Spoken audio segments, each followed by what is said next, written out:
ഒരു വീട്ടിൽ ഏറ്റവും ആദ്യം ഉണരുന്നത് മുതൽ ഏറ്റവും അവസാനം കിടക്കാൻ പോകുന്നത് വരെ വിശ്രമമില്ലാതെ ശമ്പളമില്ലാതെ പണിയെടുക്കുന്ന ഒരാളാണ് അമ്മ. അമ്മയുടെ ജോലിക്ക് പലപ്പോഴും വിലയില്ല, കൂലിയില്ല.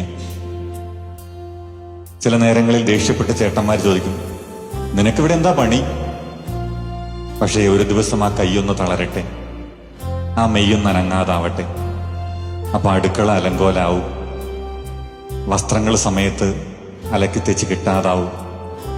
അപ്പൊ ഈ കൊമ്പ് വെച്ച ചേട്ടന്മാരൊക്കെ തിരിച്ചറിയും, അമ്മ എന്ന് പറയുന്ന ഒരു ജീവി ഇതിലേക്ക് നടപ്പുണ്ടായിരുന്നു.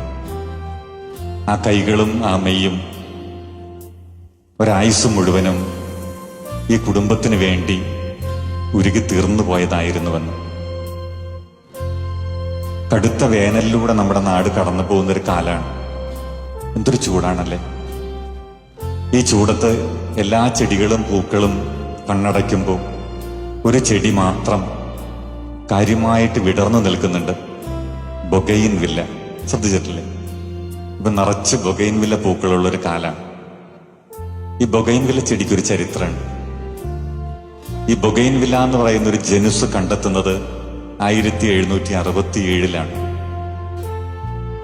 ഫിലിബർട്ട് കോമിക്കോ എന്ന് പറയുന്ന ഒരു ഫ്രഞ്ച് ബോട്ടണിസ്റ്റാണ് ഇത് കണ്ടെത്തുന്നത്, ബ്രസീലിലെ റിയോ ഡി ജനീറോയിൽ.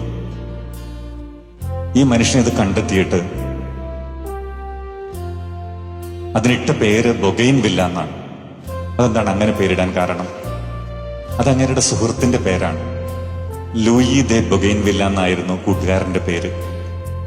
ആ കൂട്ടുകാരന്റെ പേരാണ് ആ ചെടിക്കിട്ട് കൊടുത്തത്, സ്വന്തം പേരല്ല. ഒരുപക്ഷെ മനുഷ്യൻ ഭൂമിയിലുള്ളിടത്തോളം കാലം ഓർക്കുന്നത് ഈ ഫിലിബർട്ടിനെയല്ല, ബൊഗൈൻ വില്ലയാണ്. എത്ര വലിയ മനസ്സാണല്ലേ! തന്റെ പേര് അനശ്വരമാകാൻ കാരണമാകുന്ന ഒരു കണ്ടുപിടുത്തത്തിന് തന്റെ സുഹൃത്തിന്റെ പേരിട്ട് കൊടുത്തിട്ട് അവന്റെ നാമം അനശ്വരമാകട്ടെ എന്ന് ചിന്തിക്കുന്ന ഒരു മനുഷ്യന്റെ മനസ്സ്. അതാണ് ബൊഗൈൻ വില്ല എന്ന് പറഞ്ഞ് നമ്മൾ ഇന്ന് കാണുന്ന ആ പൂക്കള്, ആ ചെടി. ഈ ചെടി നമ്മോട് പറയുന്നൊരു കാര്യമുണ്ട്. എന്നിട്ടത് എത്ര കടുത്ത വേനലിലും ചിരിച്ചു നിൽക്കാൻ പഠിക്കുക, എത്ര കടുത്ത നോവിലും നിവർന്നു നിൽക്കുക, ഏതു കടുത്ത വേദനയെയും അതിജീവിക്കുക, ഏതു സങ്കടകാലത്തിനപ്പുറത്തേക്കും പ്രതീക്ഷയോടെ മുന്നോട്ട് പോകാനാകുമെന്ന് മനുഷ്യരെ പഠിപ്പിക്കുക. മനുഷ്യര് പോലും വാടിക്കരിയുന്നൊരു കാലത്ത് ഈ ചെടി ഇങ്ങനെ നിറഞ്ഞ പൂക്കളുമായിട്ട് നിൽക്കുകയാണ്. നമ്മോട് പറയാനുണ്ട്, വാടരുത്.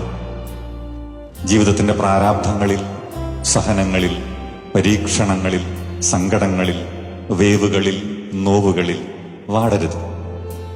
ജീവിതത്തെ നേരിടണം, പുഷ്പിക്കണം, ചിരിക്കണം, നിവർന്നു നിൽക്കണം.